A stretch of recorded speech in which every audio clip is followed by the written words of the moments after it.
All right, good afternoon and welcome everybody. My name is Shamas. I'm a sales tech here at Nagios Enterprises. I'd like to welcome you to today's presentation, which will be an overview of Nagios solutions.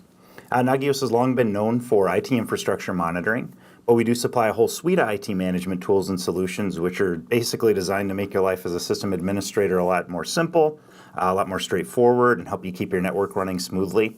This presentation is going to give you a higher level overview of each of our solutions, and the main portion of the presentation should last about 45 minutes, and then we'll follow that up with a live Q&A session.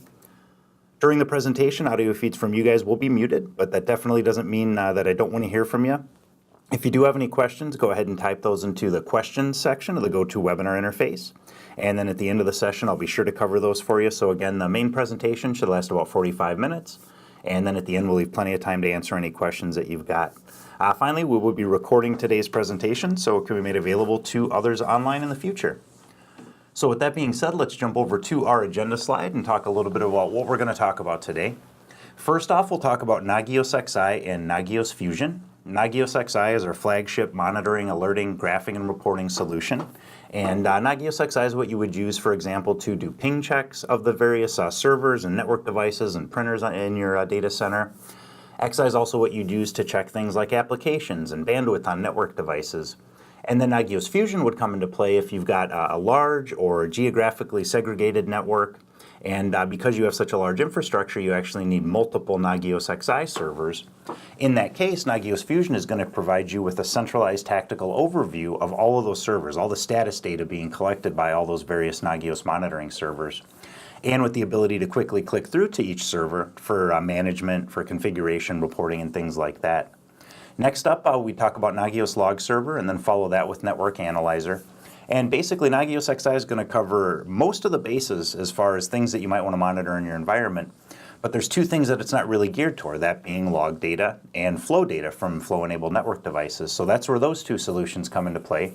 Log Server will act as the centralized collection, archiving, querying, dashboarding, and alerting platform for pretty much any kind of machine-generated log data.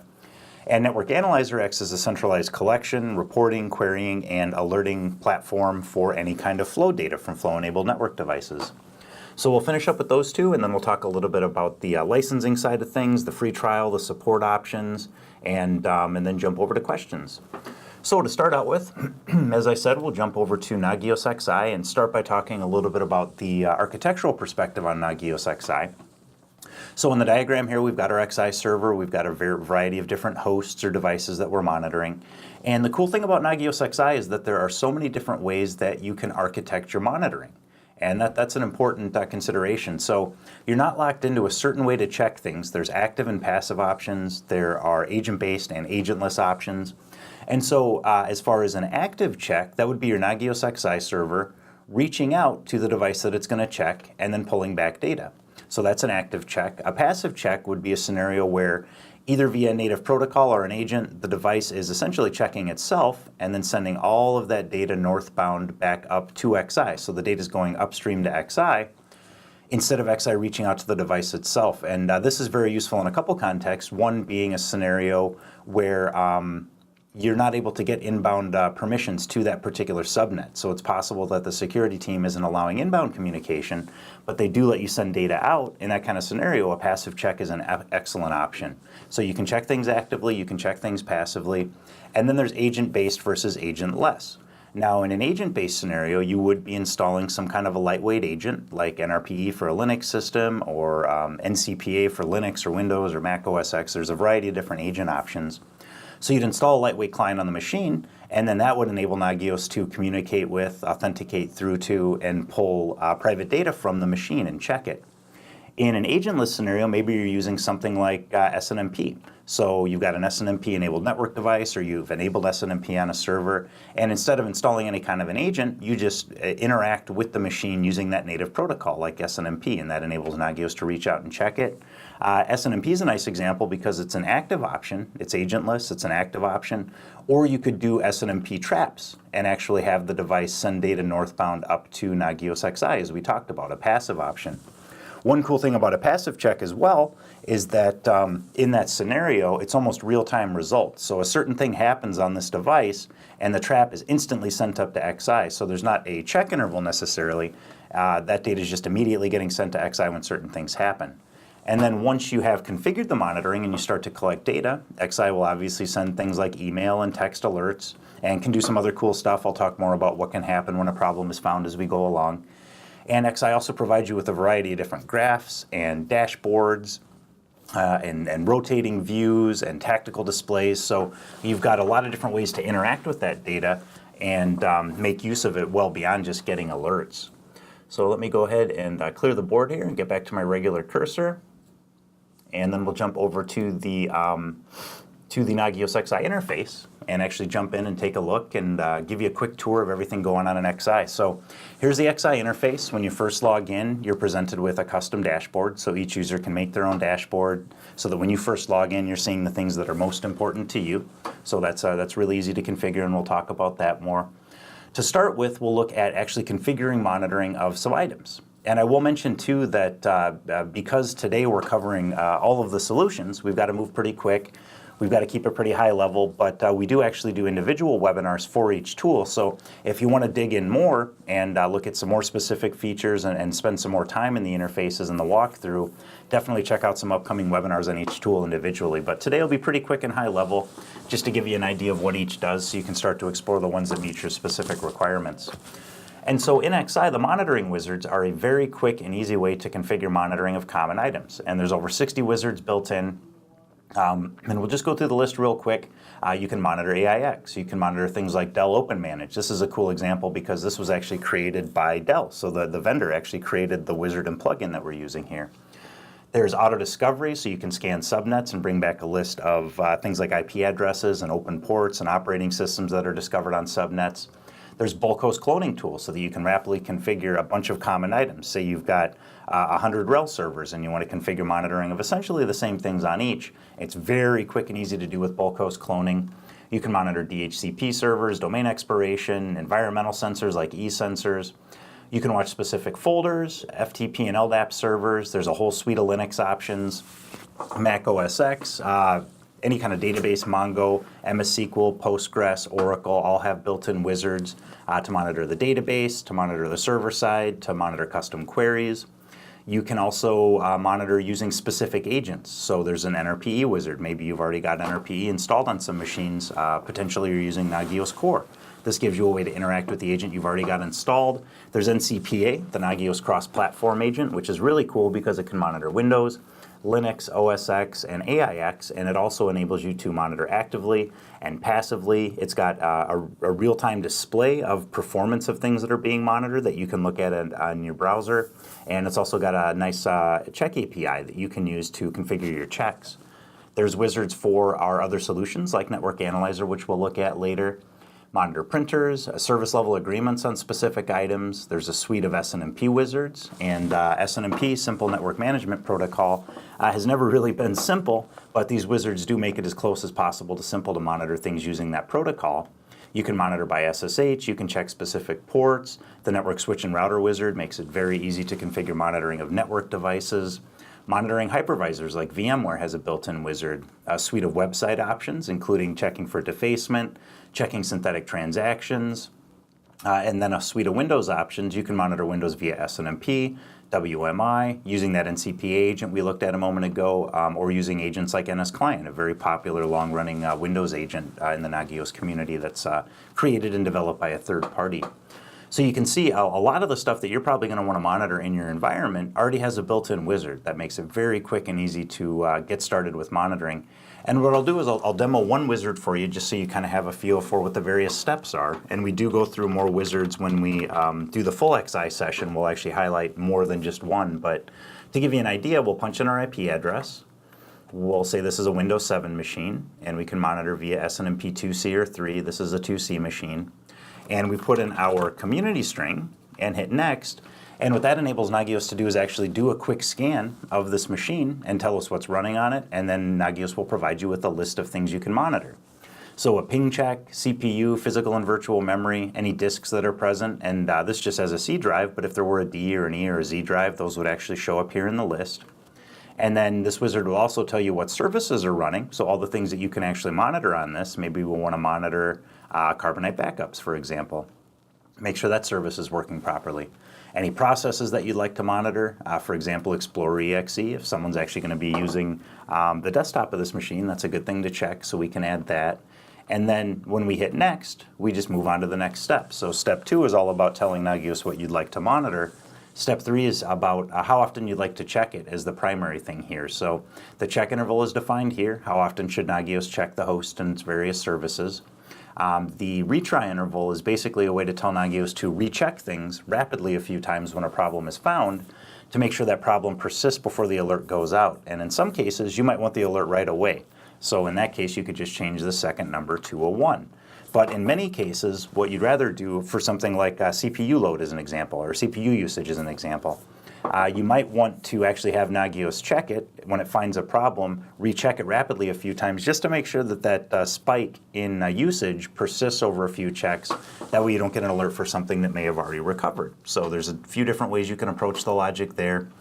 In step 4, you're basically determining who's going to get those alerts, yourself or other individual contacts.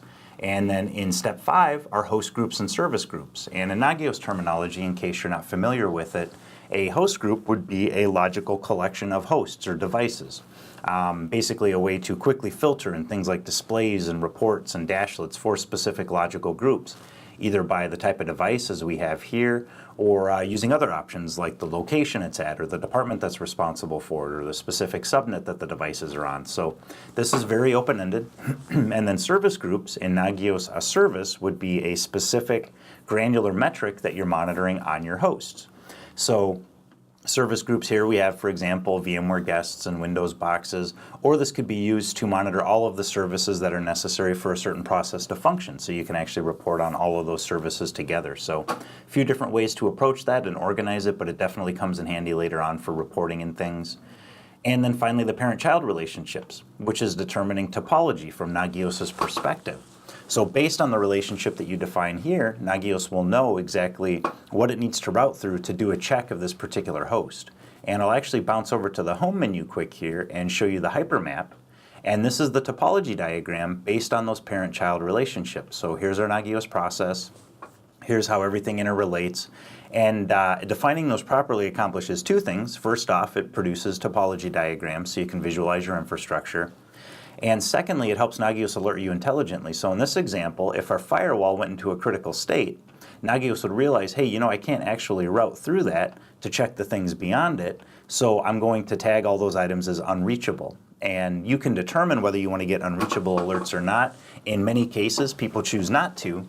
That way you don't get a flood of alerts for things that Nagios can't actually route through and check, and just get alerts for the root cause, for the items that Nagios can check that are in a critical state. So that's a really nice feature. And then I'll also mention just real quick so you're aware of it, there's an advanced configuration GUI called the Core Config Manager.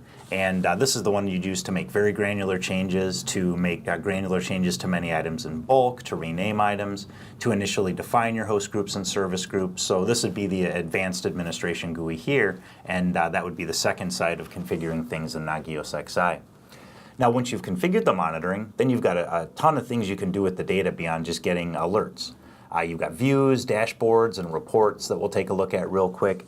And I will mention, just so you're aware, not only can Nagios XI send an email or a text message when a problem is found, but it can also send an SNMP trap or execute a script to interact with other applications, to send data upstream to other tools so they can take further actions like a ticketing or a SIM system.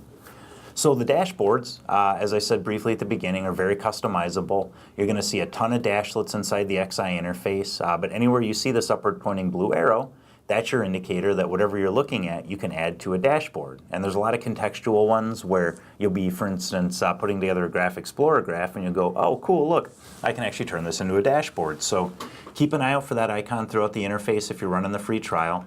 And then each user can combine as many of these dashlets as they'd like, order them however they'd like, arrange them however you wish, and then they can be pinned in place, they can be moved around. You can turn one of these into your home page as we saw.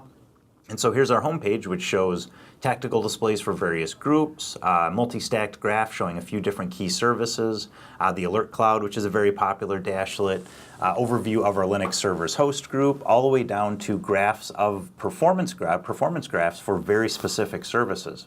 So lots of flexibility. Here's another example, a networking dashboard showing the status of various ports on a couple network devices we're monitoring, graphs of specific port bandwidth usage or switches host group, letting us know if there's blocking network outages.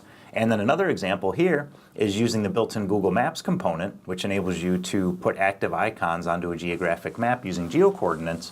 Here we've got a combo of the Google Map with the active icons, and then the latest alerts feed, and then a status summary for all of our host groups. So really flexible, and then not only the dashboards, but any other page in XI can be added to views. And I'll note, for those of you that might be running the trial, if you hit the menu drop down on the upper right here, the third option down is Add to My Views. So pages from within XI can be added that way very easily, including custom dashboards. And you can also add external URLs, so both would work.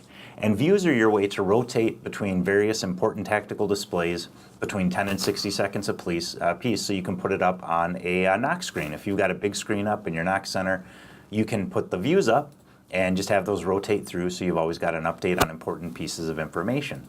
So that's a really cool feature. And one thing before we talk about reports that I'll mention about the dashboards is also that you can deploy these. So if you make a cool dashboard, you can choose to deploy that out to other users in the system and also keep that synced. So if you make changes, those changes will be reflected over on the user side.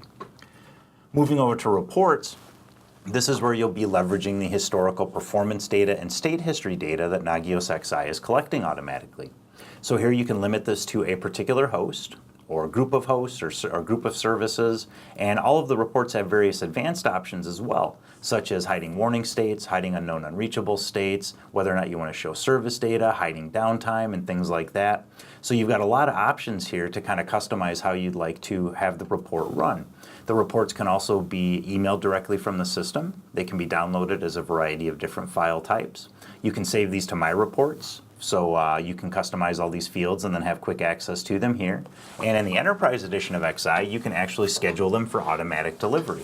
So Enterprise is an optional upgrade to XI that unlocks a few really cool high-value features like the ability to automatically schedule reports. So you've got availability, you've got an executive summary showing availability and top alert producers, total alerts by hour, all the latest alerts. There's an SLA report, another Enterprise edition feature. So here, you can very easily report on whether you met an SLA. And so if we go to that Windows machine we configured monitoring of, we'll look at all the services, we'll define a really tight SLA, we'll say this is a 5.9 carrier grade SLA. We'll hide downtime, because that would be a maintenance window that you scheduled proactively in advance. We'll hide warning, we'll hide unknown and unreachable to really focus on those known critical failures, and then run our report. And we'll find out if the host passed, that's good, we're at 100%. And we'll look at all the services. Those look good, so we're in good shape. Now that's 24 hours. Let's look at last month and see if we hit it there. So you can see it's really easy to change the time frame. And oh man, we came close. So 0.007% we missed our SLA by. But you can see it's really easy to do granular SLA reporting. State history showing you things going from okay to warning to critical, breaking and recovering. Top alert producers to see which items are creating the most problems. Histogram of alerts, quantity of alerts over time, all the notifications the system sends, a log of all the system events, things like event handlers, those automated scripted actions I talked about briefly. You'll see when they happen, when alerts were sent out, and when you configure monitoring of bandwidth on network devices or servers, you're presented with a bandwidth report for each interface. So you've got daily, weekly, monthly, and annual traffic. You can export your graphs. You can look at monthly totals, you can click through to daily totals, so that's really cool. And then one more I'll highlight is the capacity planning report. And this is going to enable you to project future usage based on the historical data that the system has collected. So we'll look at, for example, drive C on this particular Windows workstation. We'll run our report, and in blue is what's happened in the past. This is real historical data. In gray is what's likely to happen in the future based on that past performance. So you can see we're trending up. But if we overlay our warning and critical thresholds to get some context, you can see that unless something changes radically, it's unlikely we're going to exceed that threshold in the future. So some really cool reports. There's also some nice visualizations like the heat map that are built in. And also in the home menu, there's a lot going on. So you've got a whole bank of tactical displays here. For example, the bird's eye view. It'll tell you what time it is, let you know the monitoring engine's working, show you the latest state changes. Lots of different summaries for your host groups and service groups, so you can look at those in the context of their groups. Tools like BPI, which I'll just mention briefly, is a tool that enables you to monitor a whole complex process made of multiple hosts and services as a single item, and then be alerted if that process is in danger of breaking. Also tools like Graph Explorer, and with this tool you can do things like time stacking. So here you could say, I want to compare something's performance to itself over a 3-day period. So we could look at, say, port 1 bandwidth on this particular, if this is an HP Procurve switch. And so we can take a look, and what we've got is in orange is performance 3 days ago, in green is performance 2 days ago, and in blue is performance over the last 24 hours. So you can compare, contrast, you can look for times you always get a spike. Like here's a great area to zero in on, and it looks like that's essentially business hours, so 8:30 or 9 o'clock all the way through late afternoon. And so this enables you to look for times when you always get a spike, or for aberrations, times when you got a spike that you normally wouldn't, and really compare and contrast. And then these can go on a dashboard. And you can do multi-stacking, which basically enables you to add any service graphs you'd like to all onto the same panel and visualize them all in comparison to each other and add that to a dashboard. And then things like scheduling downtime and so on and so forth are very quick and easy inside of Nagios XI. And then finally, before we move on to Fusion, I'll just mention very quick that XI does also have multi-tenancy. And so with Nagios XI, you can determine on a per-user basis what people can see and do within the system. So can they see everything or just a subset of the objects in the interface? Do they have access to the API? Maybe they're a read-only user. Can they configure things? And so each person logging into the system would see a unique set of items and have unique capabilities based on what the administrator, chose for them to be able to do. So that's a nice strength of XI as well. And again, we do a full session on XI2 where we'll cover a lot more administrative stuff, cover all the items in the home menu and dig into the reports some more. But hopefully this gave you a quick high-level overview of its purpose and some of the key features in there. Next, we'll move on to Nagios Fusion. And as I said, Nagios Fusion is the tool that you would use to visualize many Nagios servers all in one place. And so examples of situations where that might be necessary would be if you've got a huge environment where a single XI server just can't handle all that load. Typically, an XI can handle up to a maximum of around 20,000 total checks, host plus services. So if you've got 10,000 hosts, you're going to need multiple XI servers to monitor all the various metrics you'd like to. Or maybe you've got a geographically dispersed network where you've got some servers in Europe, some servers in Asia, you've got some servers in the US and a few in Mexico, and so on and so forth. This gives you the ability to see them all in one place. And a cool thing about Fusion, and I will jump into the interface and show you all the visualizations and such, but a cool thing about Fusion is that it's very easy to configure, and it just uses standard web ports, either 80 or 443, to connect to the Nagios servers and pull data. And so it makes it very simple. It's just standard web ports. It's typically fairly easy to get authorization for that. And so the servers don't send data to Fusion. Fusion reaches out to them on those web ports and then pulls back status data. And you can actually configure on a per Nagios server basis how often Fusion reaches out for updated data. Another cool thing that Fusion provides is the ability to quickly drill down, as you can see here. So from Fusion, say you're in a particular dashboard and you're looking at all the critical services on a specific Nagios server, you can just click a hyperlink and be drilled straight down to that Nagios server, so then you can further visualize, you can acknowledge alerts and things like that. So Fusion's a very valuable tool in the context of an environment where you've got multiple servers, and it does work with both Nagios XI and Nagios Core, which is really nice. It's got the dashboard and views functionality just like you'd be used to in Nagios XI. And Fusion did just get its first major release in a couple of years too, and the interface was updated to look more in line with the rest of our tools. Multi-tenancy was added. A lot of different, like the polling options I talked about that are customizable per server were updated. So a lot of really cool changes in Fusion have happened recently. And so let's jump into the Fusion interface next and just give you a quick look around.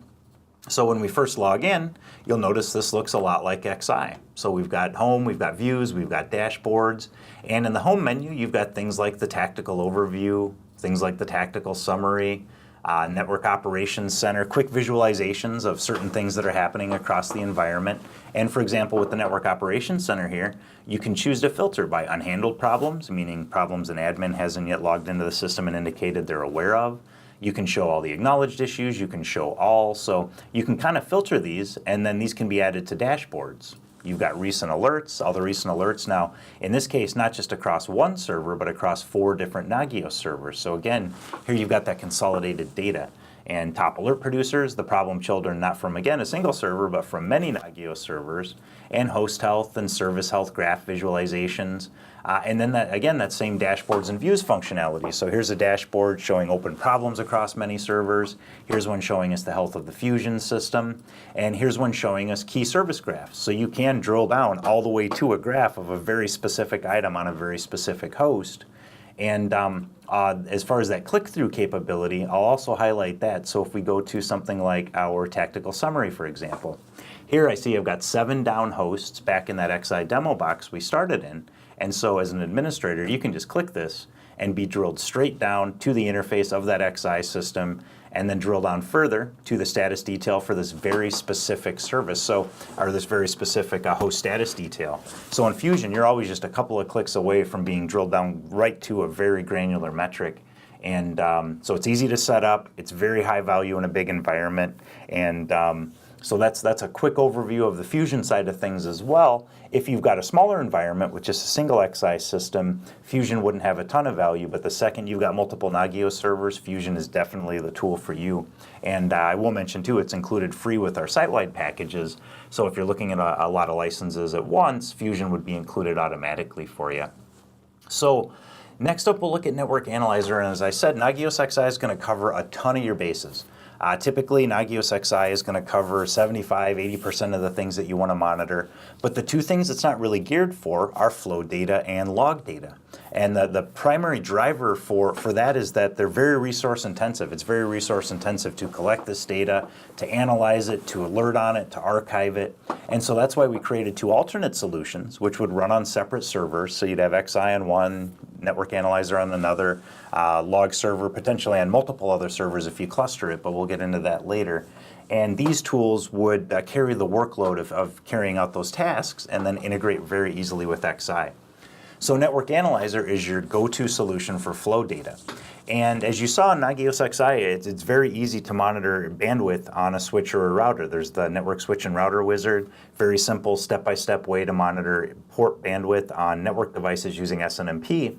And that's a really good metric. It's great to go to XI and look at the bandwidth on a port or get an alert for it and go, this interface is saturated. I've got a ton of traffic on that.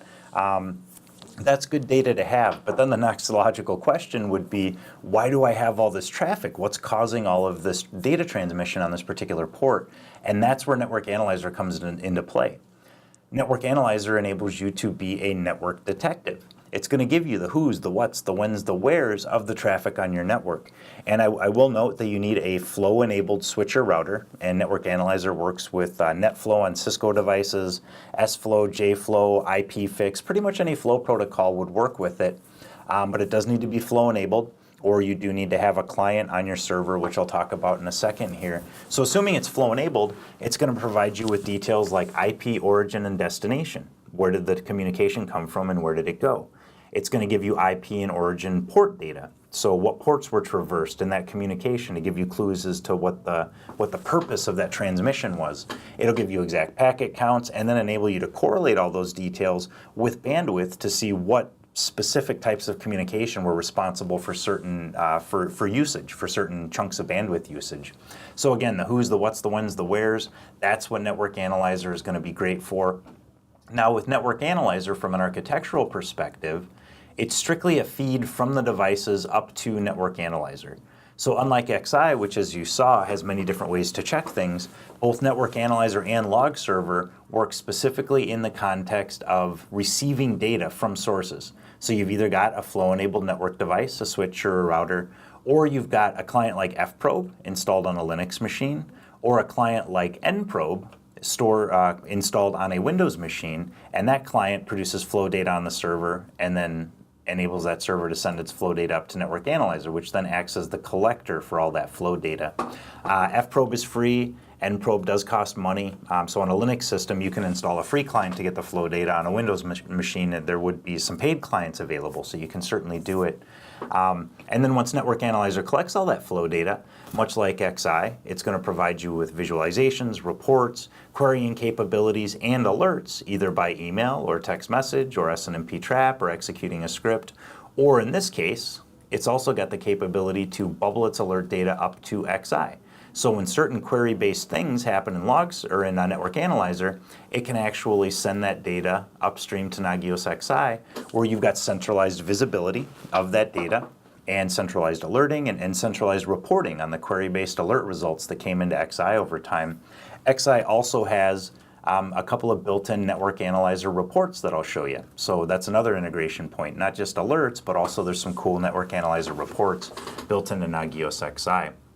So I'll clear my drawings here real quick, and then we will actually jump into the Network Analyzer interface and give you a quick look at what Network Analyzer is like. So here's the Network Analyzer homepage.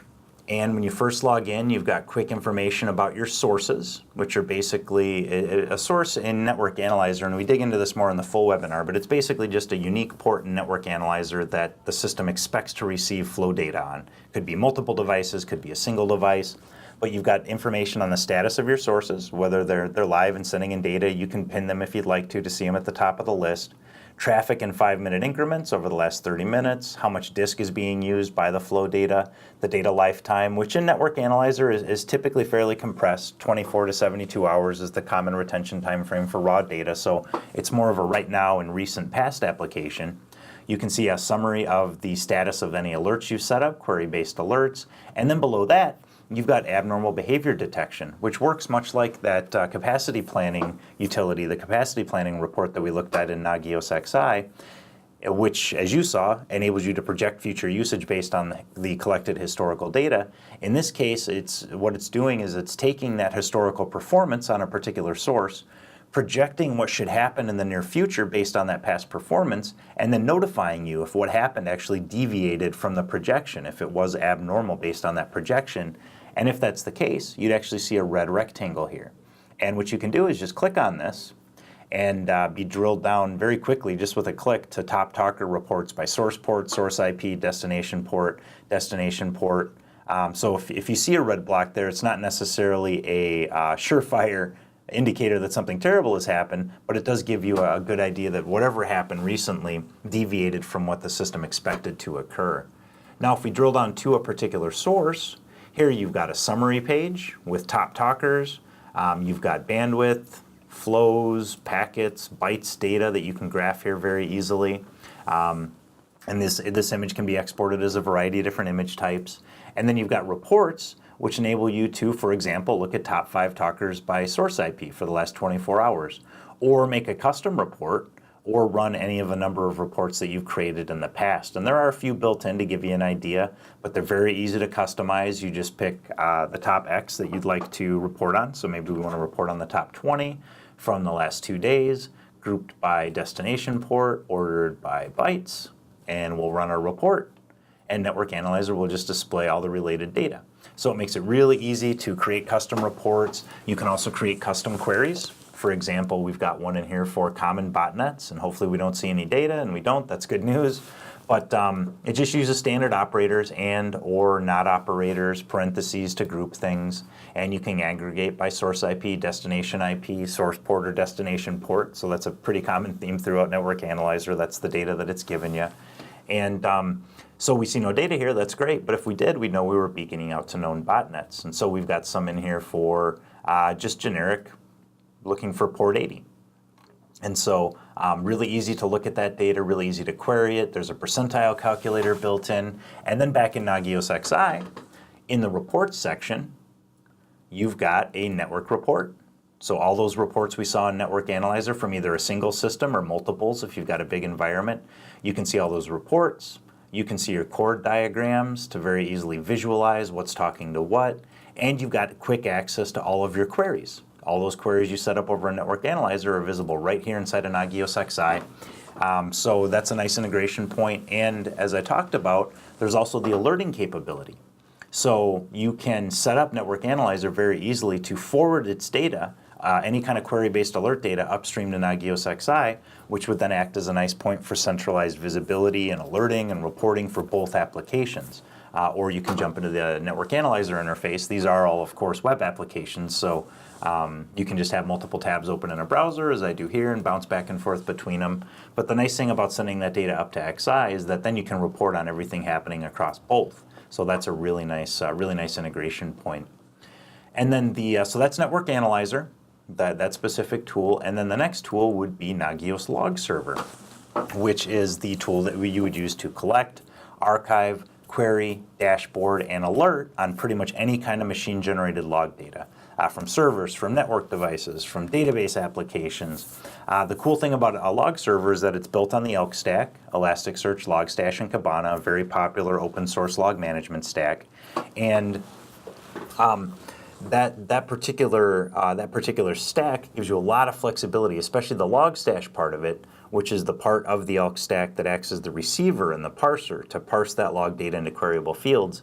With that, you can actually write your own filters, your own grok filters, they're called, to parse pretty much any kind of data. So if it's a less common application, a proprietary tool you've created, or I mean really anything, a cookbook, you can parse pretty much anything. All you have to do is create a filter for it, and then that data is parsed and usable alongside everything else. So much like Nagios XI can check just about anything, using the built-in wizards and plugins, the thousands of plugins on the Nagios Exchange, or custom plugins that you write, Log Server can help you intake and parse and make use of pretty much any kind of log data using the built-in functions and filters or a custom filter that you would create. And it's also automatically clustered. So I'll pull out my pen again here and just explain very quickly.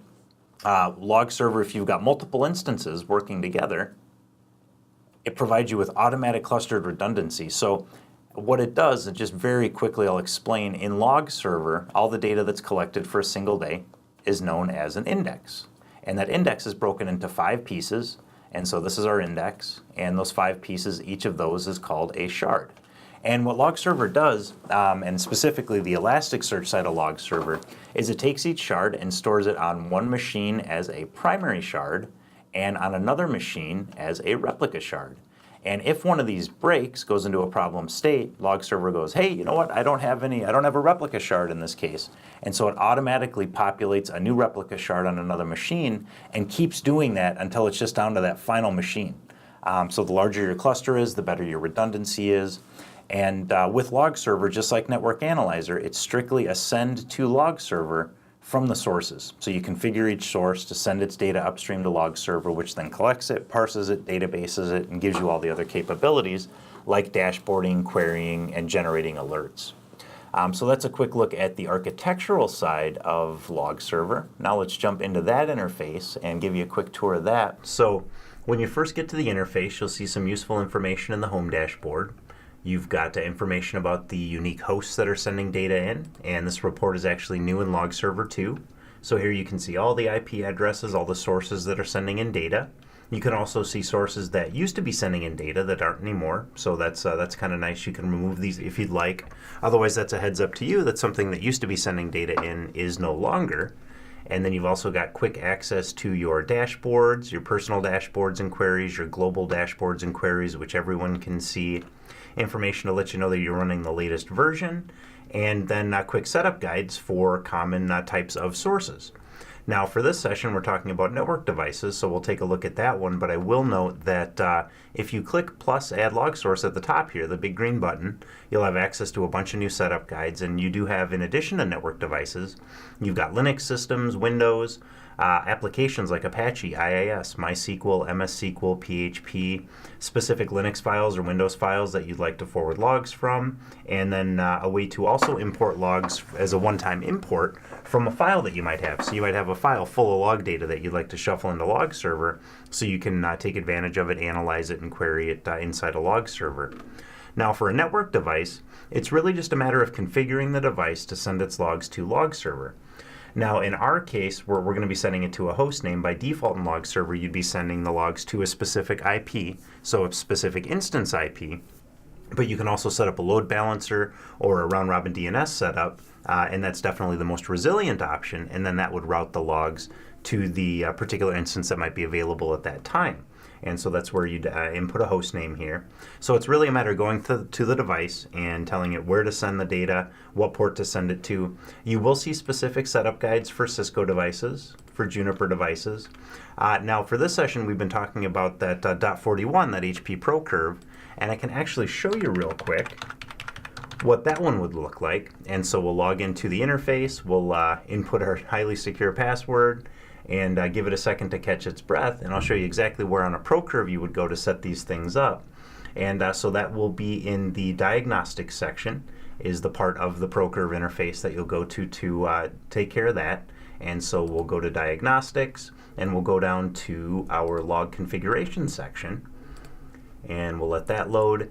And so basically, just as I said, you're putting in where that data should go, the syslog level, is logging enabled, things like that. And each device will be a little different, but it's really just a matter of configuring it. So it'll send its data upstream to 5544, and then you've got that data inside a log server.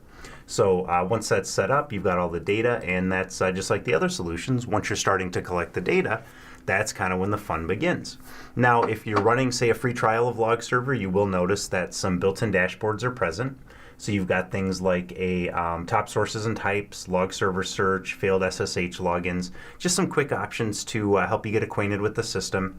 Now, if we go to top sources and types, for example, we're going to see the top host sending in data, how many logs are coming in, the top types, total events over time, and then down below we've got all events. Now, another useful dashboard that's also built right in is the log server search dashboard. Now with the log server search dashboard, it's really just an open platform. By default, you'll be looking at a day ago to a few seconds ago, but you also have the option to pick any time frame you want, choose a custom time frame, or you can also edit the time frame just by going to your events over time graph and clicking and holding and highlighting a section. And then you'll notice it'll automatically create a filter looking for that particular time period. And then we can remove that just by hitting the X, and now we're back to our default of a day ago to a few seconds ago. Now to find logs for that Procurve, a very simple way to do it would be to just punch in the IP address. Now the thing about this though is that if we look down, you can see that we're actually collecting data from one of our Nagios servers and sending that alert data upstream.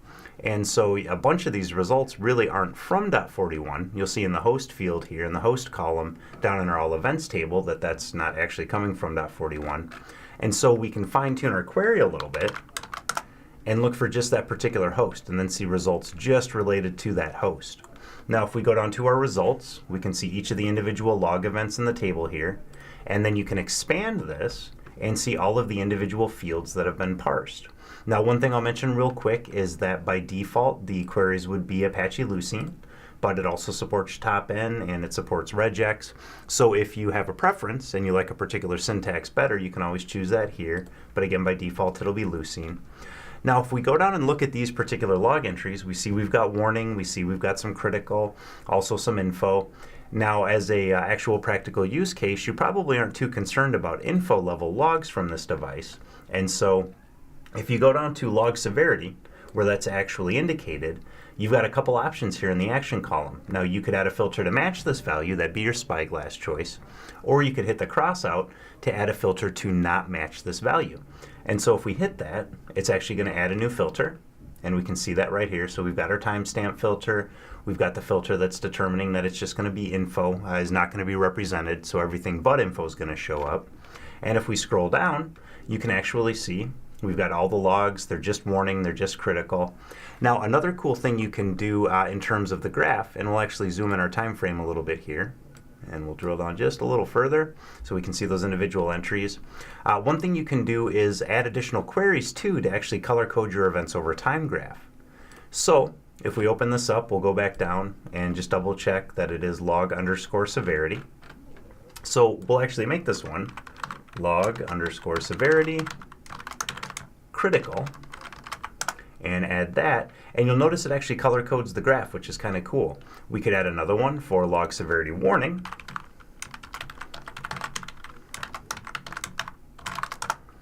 And we'll have actually 3 color codes, so you can see how many total events there are and also get a good look at what portion of the events that you're looking at are actually related to each of these individual items. And so that's kind of a cool feature. Once you've fine-tuned a dashboard, you've got the option to save it. And so we'll save this as our .41 warn and crit. And we'll save that as a global dashboard so other people can take a look at it as well. And then if we go back to our home menu, you can actually review that anytime. So anyone logging in the system can just jump over, take a look, and be in the same dashboard you've just created. Now, beyond just visualizing the data, and one thing I'll mention real quick is that the dashboards are also very customizable. You can add as many rows as you'd like to. You can add a bunch of different charts and graphs and other items to them. And in the full log server webinar, we do cover that. But since this is just kind of a quick look at each solution, we'll skip that part. But if you do want to learn more about how to make custom dashboards, the full log server webinar will be really useful in that respect. So beyond visualizing the data, you may also want to alert on it. So actually get an alert when certain things do or do not happen. So one option would be to be inside of a particular dashboard you've created with a query in place that's going to narrow it down to what you're actually after. And you could just hit create an alert. And then you give it a name. Now you can name it whatever you want. This is really to help you identify this alert when it pops up. The check interval is basically just like in Nagios XI or Nagios Core. It's how often you're going to be checking for matching results or again, the absence of results. And I'll show you how that works too. So say we set our check interval at every 5 minutes. You've also got the look back period, which is how far back in the logs you'd like to go to see if there are any matching results. And now you could check every 5 minutes, but your look back could actually be every 30 minutes. So every for a 30-minute period. So you could check every 5 minutes, but look over a 30-minute time frame to see if there's results. Now the thresholds typically would be the number which must be exceeded in order for an alert to be generated. So if we set our warning threshold at 2, that means at 3 or more matching results, we're going to get a warning alert. And if we set our critical to 15, that means at 16 or more matching results, we're going to get a critical alert. Now you can also do 1: in each field here, and that's actually going to alert you if there are no matching results. So it is also possible to ensure that there are matching results, maybe for example for something like a successful login. For the alert methods, you can email directly from the system. So Log Server can be a standalone log collection, analysis, archiving, and alerting platform all on its own. Otherwise, you can shuffle alerts upstream to a Nagios XI or a Nagios Core server using NRDP, the Nagios Remote Data Processor. You can also send an SNMP trap upstream, maybe to integrate with a SIM system, for example. And you can execute a script to do things like automated remediation, or as another method to send data upstream to other tools. So you pick the method, you create your alert, and then it's going to show up in your list of alerts here. So here's that .41 overview, warning, and critical, and you'll start to see results here. And basically, maybe you'll get an email, maybe you'll see data inside a Nagios Core or XI. So it's really easy to also be alerted when particular things are found within the log data. So that's a quick walkthrough of all the tools. I'd like to talk real quick about the licensing and pricing side of things, and then we'll talk about the trial and the support options, and then we will jump over to questions and see what you guys might be wondering about. And just another quick reminder, if you do have any questions, please go ahead and put those in the questions section of the GoToWebinar interface there, and then in just a couple of minutes here, we'll cover all of those for you. So Nagios XI, and not all the options are going to be shown here. This is just a quick overview of these. There's lots of different options for each tool. But XI in a general sense is licensed based on the number of nodes or hosts or devices that you'd like to monitor. Services are unlimited. So actually going back to that HP Procurve, we're monitoring a ton of ports on this. But from our licensing perspective, just the host counts. Then you can monitor as many metrics on that host as you'd like. So it gives you a lot of flexibility to monitor as many elements as you'd like to without worrying about licensing. So we've got a 100 node, a 200 node, and an unlimited node option. With Nagios Fusion, it's just very reasonably priced. And this would be a license that you can plug as many Nagios servers into as you want. Log Server is licensed based on the number of instances that you'd like in your cluster. There's a 1 instance, 2 instance, 3 instance, and actually all the way up to 20 plus instances. So this is just the starting options. There is no data cap, so that makes it very unique. We license just based on the number of instances, and as much data as you can get those instances to handle is great. But from a realistic technical perspective, the more data you need to collect, the longer you want to hold on to it, the more instances you need just to facilitate the intake the parsing, the databasing, and then later on user querying and things like that. But as much as you can get out of those, you're good for. And we do offer the free fully functional 60-day trial as well. So if you want to test them out individually or test them out all together, we've got the fully functional 60-day trial versions. And for that, we'll jump over to Nagios.com. And you can find quick links to XI and Log Server and Network Analyzer downloads right here. Otherwise, you can hit the downloads link on the upper right here, and you'll see a download link for each of the solutions. They're all available a few different ways. So you can use a Microsoft VM. So it's natively, all the applications would install on RHEL or CentOS Linux exclusively, but you can run it in Hyper-V on Microsoft machines.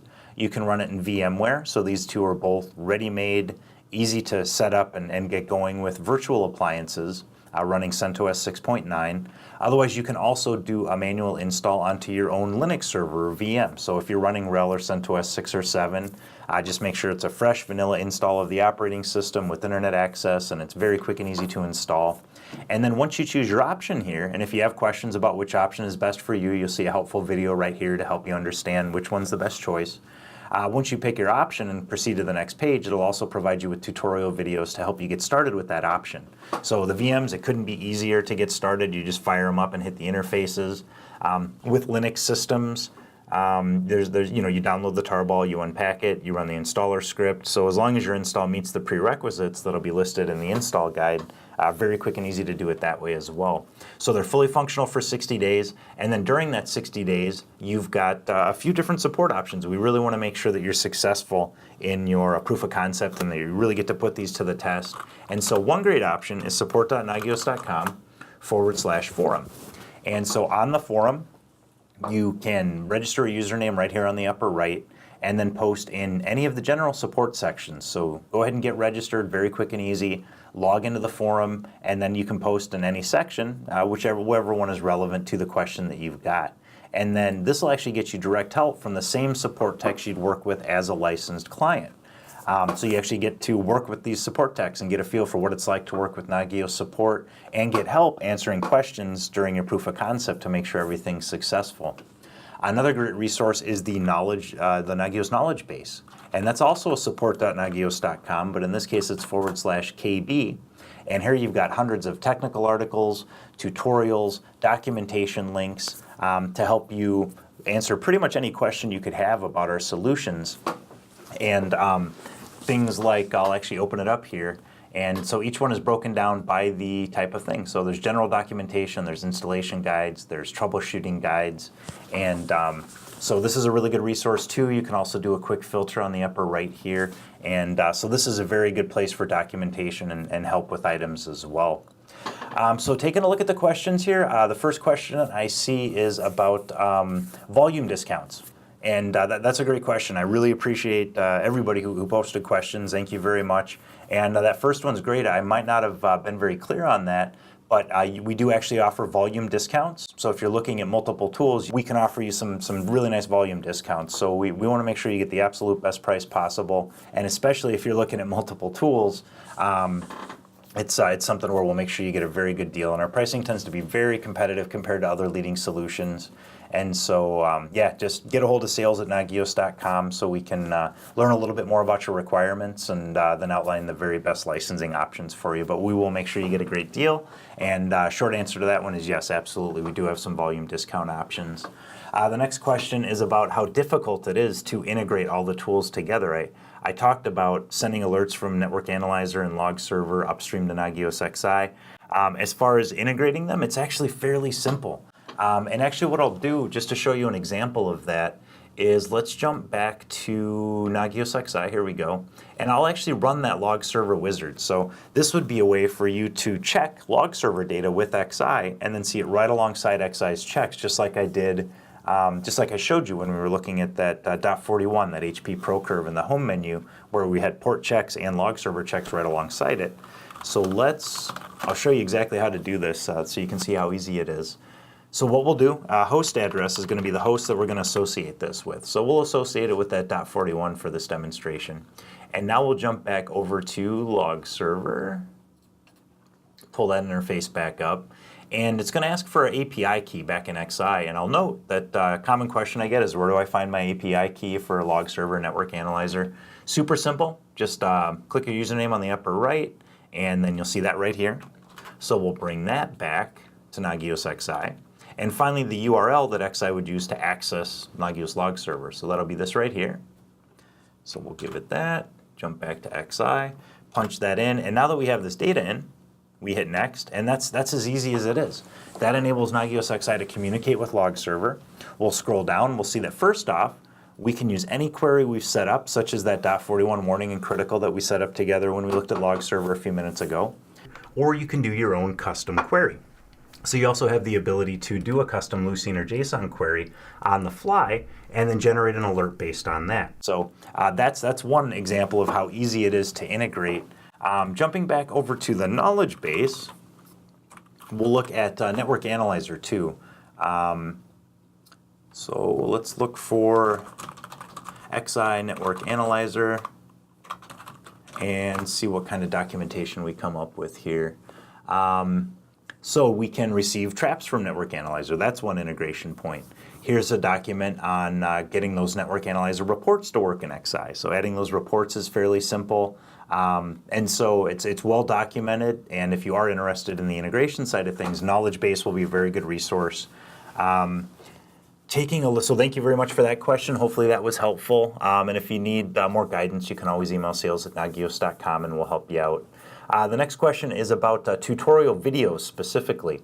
And that's a great question. Your timing is impeccable because we've been putting a lot of time into creating videos, and so our YouTube channel actually has a ton of new resources. You will find some here on the knowledge base. We are putting them here as well. But what I'm going to do is point out our YouTube channel, and that's youtube.com/Nagios video. So that's our channel. There we go.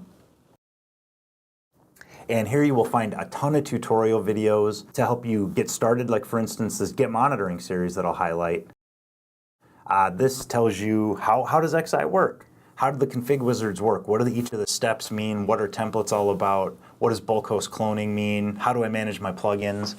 So our YouTube channel should be a really good resource for you. You'll find tons of tutorials to help you get started and to help you accomplish deeper tasks. So this would be a great resource. And again, that's Nagios Video. Is our YouTube channel. So hopefully that'll be of use to you. So thanks for the questions. I really appreciate you guys jumping in and asking questions. Hopefully that was helpful for you. We're going to wrap up for today. I don't see any other questions, but if there's anything else you're wondering about, anything else we can help you with, please go ahead and email sales@nagios.com. We'd love to hear from you, learn more about your requirements, and outline which solutions are going to be the best fit for you. Otherwise, hope everybody has a great rest of the week, and we will hope to hear from you soon. Thanks again, everybody.